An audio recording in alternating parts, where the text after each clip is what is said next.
Welcome to Third Party News for Retro Robot Radio for the date of June 28th, 2014.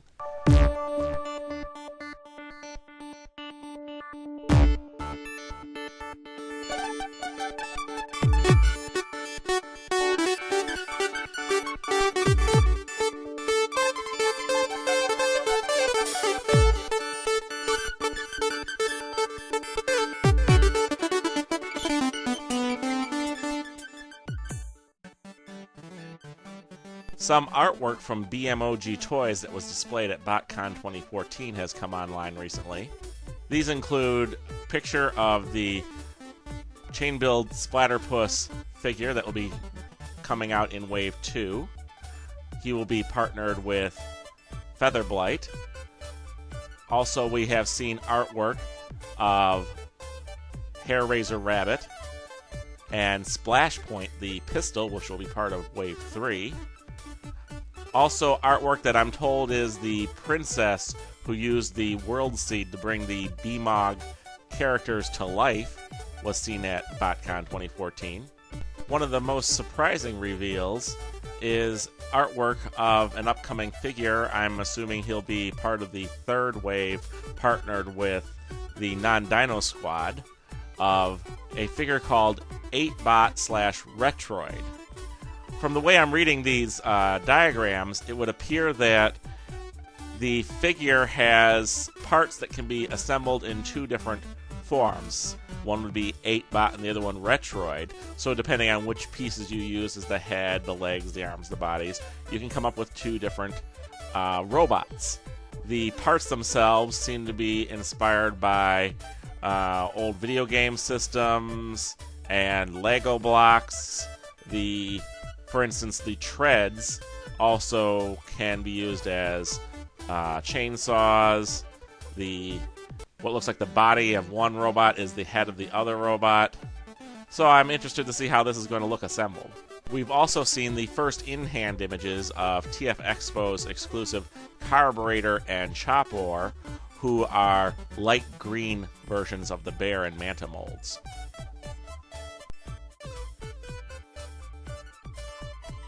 With the release of Daca Toys Kronos, who is the masterpiece-sized version of Generation 1 Skyfire, it looks like they're going to need another project.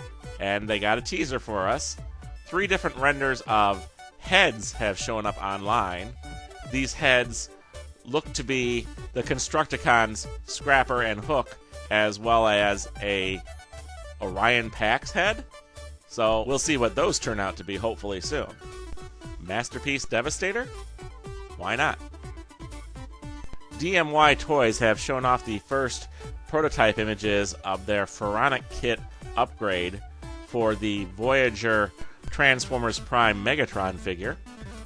This upgrade kit will replace the head, back, gun, and hands of the figure with ones that are much more flexible and show accurate.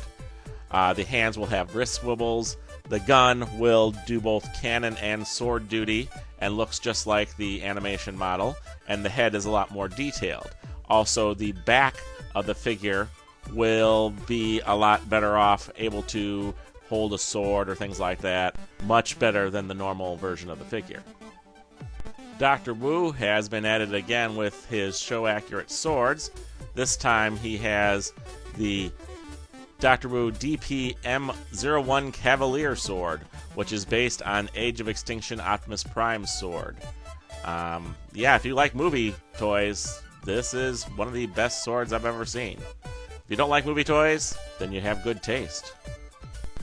Mech Ideas, TFCon, and Auto Assembly have teamed up to officially announce the teaser that we saw last week, that their Bluster and Trench figures, the Field Engineers, will be recolored in Mario and Luigi colors and released as exclusives at TFCon and Auto Assembly's 2014 conventions.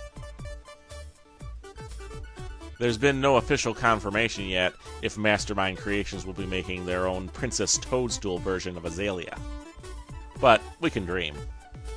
Speaking of Mastermind Creations, we do have official artwork of Azalea and Xenia, as well as teasers for the Stag Cleaver upgrade for the Mastermind Creations Terminus Hexatron figure. These Stag Cleavers are swords that can be used by Terminus Hexatron. Mastermind Creations and Renderform have been working hard on a Feral Queen version of their Azalea figure. We've seen some concept sketches of the head mold, as well as teasers and a test shot. Perfect Effect have been showing off more render teasers of their Leonidas figure, who is inspired by Beast War's second Lyle Convoy. You know, when the first images of this figure appeared online, it looked more like the IDW version of the character, but now it's starting to become its own figure. Should be interesting.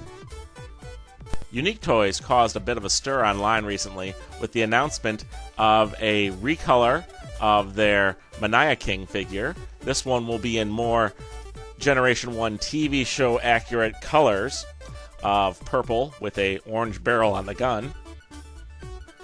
Also, this version of the figure will feature a LED light in the barrel of the gun. Xovergen have shown off a new color image of their God Jinri inspired add-on for their Trailer Force armor. They've also shown off that it has a neat feature. It can not only combine with the Trailer Force armor, but with the MP10 Optimus Prime figure, giving him a God Jinri type mode. So, if you want to upgrade your MP10 Optimus Prime, this is a good way to do that. I'm starting to wonder if you can add this to other figures. It's so flexible. Put that sucker on Universe Countdown or Universe Ultra Silverbolt and see what happens. X-Transbots and TFCon have shown off the first physical images of their Shafter toy based on the X-Transbots crank figure. This week's spotlight is on a train combiner that I found online a few weeks ago. This seems to be an original mold set up with 3 locomotives that combine into one giant robot, or each individually turn into robots. I'm trying to research more what the character's name might be or what company makes it, but right now it's available from Chimungmung and from SirToys.com. If anyone knows anything about this combiner, please contact me at my YouTube channel and leave some information in the comments. Thanks. I'd like to have a special shout out this week for Robot Kingdom for advertising on the last page of the Botcon 2014 comic book, with about a dozen different third-party Transformer figures mixed in with the Hasbro ones. This week's news brought to you from the pages of tformers.com and TFW 2005. News read by Matthew Ignash.